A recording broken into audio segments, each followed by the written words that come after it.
Thank you, Admiral. Lieutenant General Anderson, please take 3 minutes for your opening remarks. Chairman Calvert, Ranking Member McCollum, and distinguished members of the subcommittee, thank you for the opportunity to appear before you today and testify on behalf of the Commandant of the Marine Corps about your Marine Forces Reserve. I'm honored to appear before you with my fellow Reserve Component Service Chiefs and with my senior enlisted leaders, Sergeant Major Edwin Mota and Command Master Chief Michael Mussett. The Marine Corps Reserve has always been a critical component of the Marine Corps total force. The emergent picture of the intricate and multi-domain warfighting environments of the future increasingly reveals the risk of relying on the active component alone. The problem set demonstrates why the Marine Corps strategically leverages its reserve component in 2 important ways. First, the Marine Corps Reserve provides support to global force management, employed as a vital contributor to meet combatant command requirements.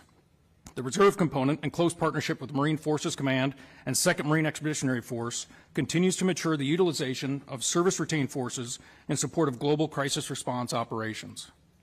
We provide reserve forces for global deployments that span the spectrum of conflict, and we participate in combat-related training exercises in every geographic combatant command and cybercom. Second, the Marine Corps Reserve is amplifying its talent management efforts.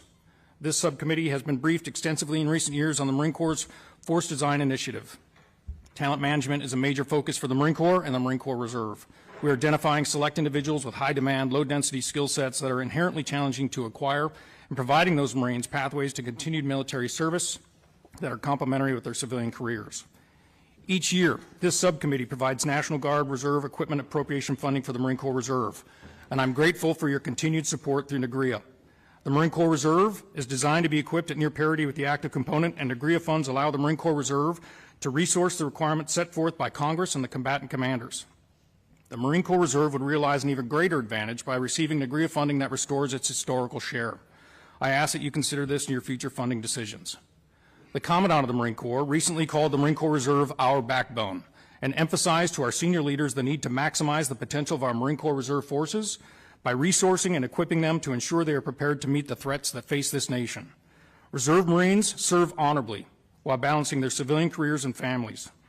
They bring a breadth and depth of knowledge to the Marine Corps that gives the total force an asymmetric advantage. Thank you. I'm glad to be here, and I look forward to your questions. Thank you. Thank you, General. Sir, if I could, with the Marines, Marfor Cyber there right at Fort Meade, we have what we call an individual mobilization augmentee unit. I'm a det there that captures the talent that potentially leaves Marfor Cyber from the active component. Quick example of that is that we have a 6th Comm Battalion on the East Coast, and while certainly not directly involved in the countries of Ukraine, they worked cyber with state partnership program in Guatemala, Honduras, El Salvador to really, show our influence in that region, countering some of the narrative that they're getting from Russia. Okay, yield back. Thank you. That's a good question.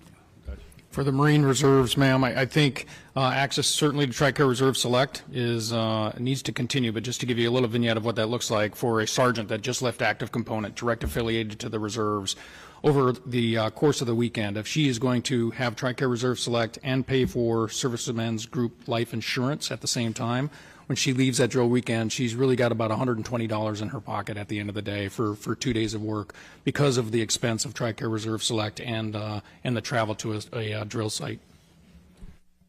I think I'll hit on the training aspect of this real quick, sir. I can have somebody flying an F-35 before they're fully qualified to operate on infrastructure as a cyber operator.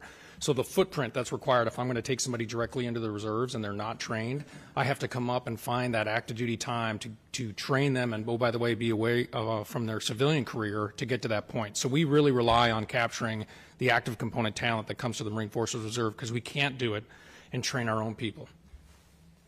Anyone else?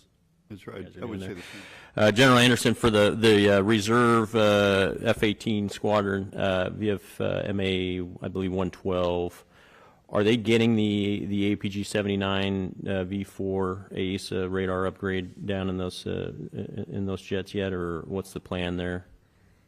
Thank you for the question, sir. We are upgrading the aircraft for VMFA 112 and plan on keeping them in the rotation. In fact, they'll be going on their next GDP here in the coming years, just like we have battalions that are going forward into the first island chain. So certainly for TAC Air in the reserves, while small, right? I would like to have more TAC Air squadrons, but for that particular component, as the F-18 community overall has gotten smaller in the Marine Corps, we've captured, the bench in that squadron is pretty deep, so. Yeah, you're getting capabilities are there. golden parts in there, but are you getting the AESA upgrade done?